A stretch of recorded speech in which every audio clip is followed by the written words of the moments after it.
नमस्कार। सिद्धि हिंदी विद्यालय के यूट्यूब चैनल में कक्षा 11वीं के सभी विद्यार्थियों का मैं हर्षद जानी अर्थशास्त्र की क्लास में हार्दिक स्वागत करता हूँ। विषय की शुरुआत करूँ उससे पहले सुंदर सा सुविचार कि जो रहता है हमेशा मेहनत के साथ किस्मत कभी नहीं छोड़ती उनका हाथ। और इसी सुंदर से सुविचार के साथ आइए मिलकर 1 मिनट माता सरस्वती को याद कर लेते हैं।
सुंदर सी प्रार्थना के बाद हम लोगों को 10वां लेसन हम लोगों ने चालू किया था। 10वें लेसन के अंतर्गत अंदाजपत्र नाम का लेसन हमने चालू किया था, जिसके अंतर्गत हमने अंदाजपत्र का अर्थ, अंदाजपत्र की परिभाषा, कौन लागू करता है, कब लागू होता है अंदाजपत्र, अंदाजपत्र के अंतर्गत कौन कौन सी जानकारी हमें प्राप्त होती है, अंदाजपत्र के अंतर्गत कौन कौन सी जानकारी, उसके बाद अंदाजपत्र के उद्देश्य, 4 उद्देश्य, उसके बाद अंदाजपत्र के जो प्रकार है, संतुलित अंदाजपत्र और असंतुलित अंदाजपत्र। संतुलित अंदाजपत्र के अंतर्गत उसका अर्थ, लाभ और हानि। असंतुलित अंदाजपत्र के 2 प्रकार, उसके अंतर्गत बचत का अंदाजपत्र और घाटे का अंदाजपत्र, उसके लाभ हानि दोनों हम लोगों ने देखे थे। बचत के अंदाजपत्र के लाभ और हानि भी हमने देखे थे। उसके बाद अंदाजपत्र के जो खाते, वो खातों के अंतर्गत जो महसूली खाता है, पूंजी खाता है, महसूली खर्च है, पूंजी खर्च है, वगैरह वगैरह वगैरह जानकारी को हमने प्राप्त करने का प्रयत्न किया था। अब आगे का जो टॉपिक है वो भारत के विभिन्न स्तर की सरकार के अंदाजपत्र का ख्याल देखने हम जा रहे। तो उसके अंतर्गत शुरू करूँ तो सबसे पहली सरकार है केंद्र सरकार। तो केंद्र सरकार के अंदाजपत्र का अर्थ उदाहरण के साथ आपको समझाने का प्रयत्न मैं आज करूँगा। केंद्र सरकार का पहला मुद्दा कि भारत में केंद्र सरकार की तरफ से देश का वित्त मंत्री इस प्रकार का अंदाजपत्र प्रस्तुत करता है। नंबर 2, केंद्र सरकार का अंदाजपत्र लोकसभा के अंतर्गत प्रस्तुत किया जाता है। उसी क्रम के अंतर्गत जाओ तो अधिकांश फरवरी मास की अंतिम तारीख को अंदाजपत्र के पेश किया जाता है और मार्च महीने में संसद में इसके दौरान चर्चा और डिबेट होती है। और 5वां 1 अप्रैल से ये अंदाजपत्र देश के अंतर्गत लागू होता है। 4 मुद्दे हुए। केंद्र की तरफ से वित्त मंत्री प्रस्तुत करता है, लोकसभा में प्रस्तुत करता है, फरवरी मास के अंतर्गत इसकी योजना होती है, मार्च में डिबेट होती है और 1 अप्रैल से ये लागू होता है। उसका उदाहरण अगर मैं बताऊं तो पेज नंबर 110 पर आप जाओ। केंद्र सरकार के अंदाजपत्र की महत्वपूर्ण जानकारी वो जानकारी के अंतर्गत जो है उसमें पहला खाता महसूली खाता। महसूली खाते के 2 खाते, एक आय और दूसरा जमा अथवा खर्च। तो आय के अंतर्गत पहली जो आय है वो कर वाली आय। कर वाली आय में कौन कौन सी, तो कि 2 प्रकार की आय, एक जो प्रत्यक्ष कर हमसे डायरेक्टली वसूल किया जाता है वो, और दूसरा परोक्ष कर। ये दोनों प्रकार की कर की आय केंद्र सरकार के महसूली खाते में लिखी जाती है। जबकि खर्च के अंतर्गत की बात करूँ तो बिन आयोजित जो भी खर्च है मतलब जिसका योजना में समावेश न हुआ हो, ऐसे तमाम खर्च महसूली खाते के खर्च खाते में लिखे जाते, उसमें ब्याज का भुगतान, मतलब जो सरकार ने भूतकाल में ऋण लिया था उसका ब्याज चुकाना पड़ता है वो। नंबर 2, सामाजिक सेवाओं के पीछे किए जाने वाला खर्च, जिसमें शिक्षा, स्वास्थ्य, आधारभूत सुविधाओं पर प्रशासनिक खर्च है, सामान्य सेवाओं पर खर्च किया गया है, वगैरह वगैरह वगैरह।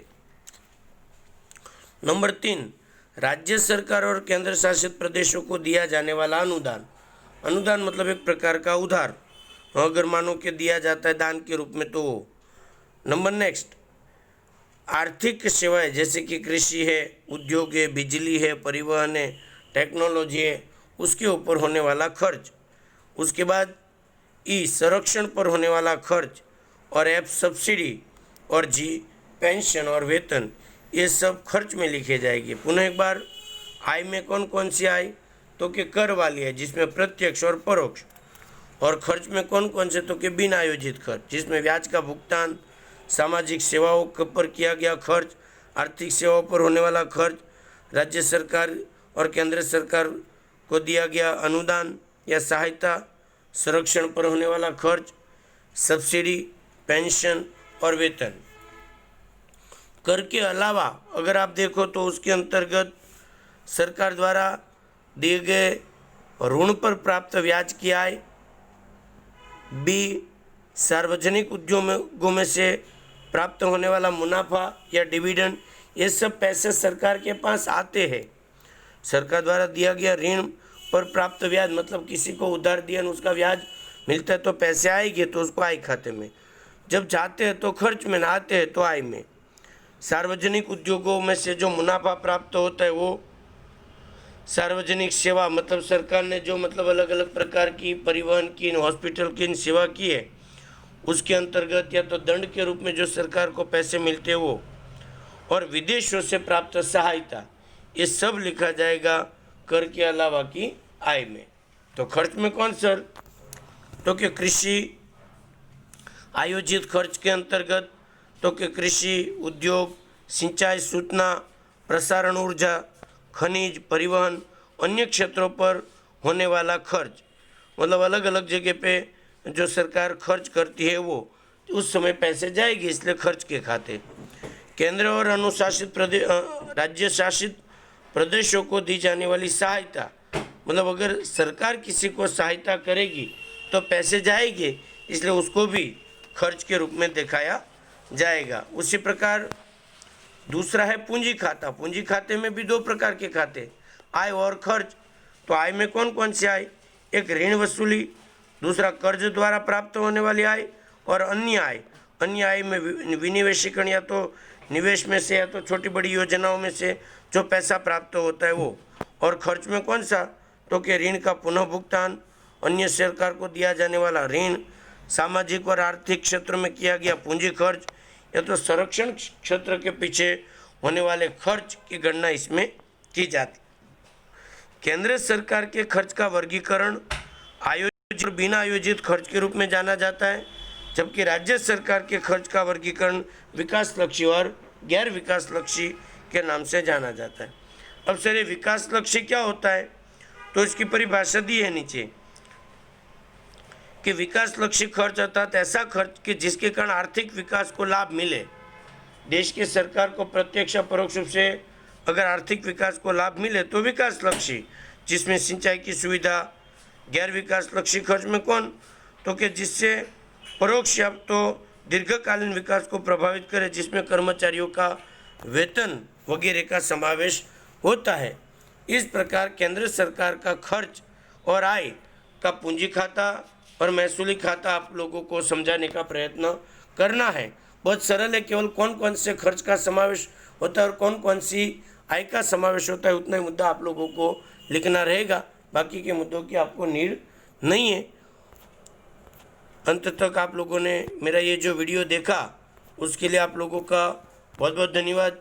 यदि आपको वीडियो पसंद आता है तो इसको लाइक, सब्सक्राइब और शेयर करना ना भूलें। और वीडियो से रिलेटेड कोई भी प्रकार की जानकारी चाहिए तो मेरे नंबर पर फ़ोन करके आप जानकारी प्राप्त कर सकते हैं। केंद्र सरकार का जो बजट था पहली सरकार का वो पूरा हो गया। अब राज्य सरकार का और स्थानीय सरकार का बजट देखना का प्रयत्न करेंगे, लेकिन अगले वीडियो में। बहुत बहुत धन्यवाद। जय हिंद, जय भारत, वंदे मातरम।